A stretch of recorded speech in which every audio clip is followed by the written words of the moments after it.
Hi gardeners, welcome to the jungle. Today we're going to talk about papayas. It's December in Southwest Florida, chilly out, but we still have tropical fruits, and the fruit of the day is our papayas. Now, this is not actually a tree, even though it looks like a tree. It's actually an herbaceous plant that just gets really big, and you'll know it's herbaceous if you ever cut it down, because this does not turn into logs. This decomposes very, very quickly because this is herbaceous. Now, these fruits here, fruits are formed on hermaphroditic plants. That means the flowers have male and female parts. This was a hermaphroditic plant. If you get a male plant, you're not going to get fruits. If you get just a female, no fruits. You get male and female and then maybe get some fruits, but you want a hermaphrodite. Now, all you do for papayas, you plant the plant in the ground and you let it go. Walk away, let it do its thing. This is if you're in Florida. If you're in a temperate place, don't try to grow papayas. This video is not for you. This is a tropical plant. Technically native to Florida, maybe not this cultivar, but they did find evidence of papaya seeds at Calusa archaeological sites that dated to before Columbus arrived. So technically native to Florida, probably got here by trade through trade with other tribes in other regions of Mesoamerica, but they're here. They grow really well in Florida. We don't do anything. We don't fertilize it. We don't irrigate it. We don't prune it.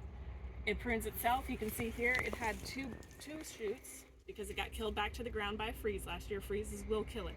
Got killed to the ground, regrew as two trunks. This one was loaded with fruit. We had a little tiny bit of wind and it snapped, fell, lost all those fruits. But we still have these.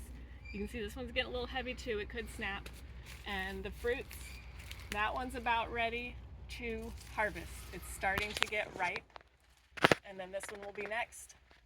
Your main problems here, raccoons, number one. Raccoons will eat these. So you want to pick them before they get yellow, because once they get yellow, that raccoon's going to get it. Also papaya fruit flies that a lot of people think are wasps. It looks like a wasp. It's a fruit fly. She lays her eggs in there. Her maggots grow and eat the fruit. You cut it open and it's just full of maggots. It's a maggot surprise. So those are unfortunate.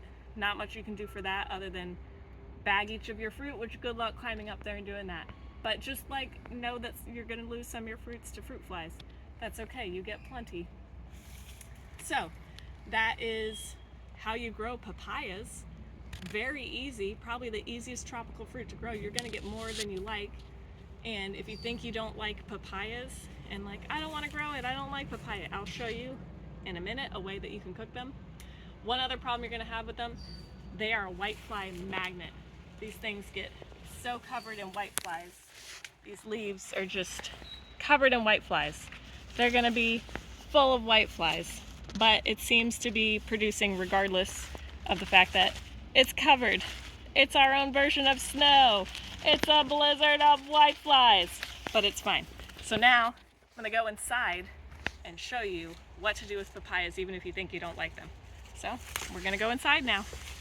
So once you get your papaya off the plant, which this one I picked about a week ago when it was still a little bit green so the raccoons couldn't get it, and I put it in the garage to ripen. I cut off the top and bottom, throw it in your little compost box, cut it in half. Voila, this one had very good pollination. You got a lot of good seeds. You're gonna scrape out those seeds, and you can actually use the seeds. You can dry them and use them as like a black pepper substitute. You can throw them at people, put them in your pea shooter, whatever you want to do with it. We will throw them around the yard and let them grow new plants as volunteers in some places. Mostly we just compost them. I apologize for the sound in the background. The dog is here watching this very intently, adding her own commentary. And no, she will not eat the papaya. She will beg, I'll give her a piece, and then she's just gonna spit it out on the floor and mash it all over the place. So you get your fruit all cleaned out there, and then the easiest way to cut it, I cut it in slices, and you're just gonna carefully, this is my way, you can have your own way, but then I just carefully slide that skin off. Don't slice yourself open, unless that's your thing, I'm not gonna kink shame. And then There you go. You got some cubes.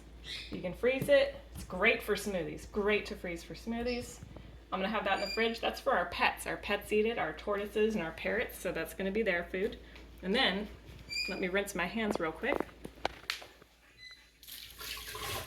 All right, so you have your papaya, you have it cut up. Put it in the blender with other fruits and you can make fruit leather. So you think you don't like papaya, you haven't tried it as fruit leather yet. So I make mine into fruit leather and I love it. I don't eat it ripe. I don't like it ripe and raw. I just don't. But I blend it up with a little bit of strawberries, and this one also had some dragon fruit in it.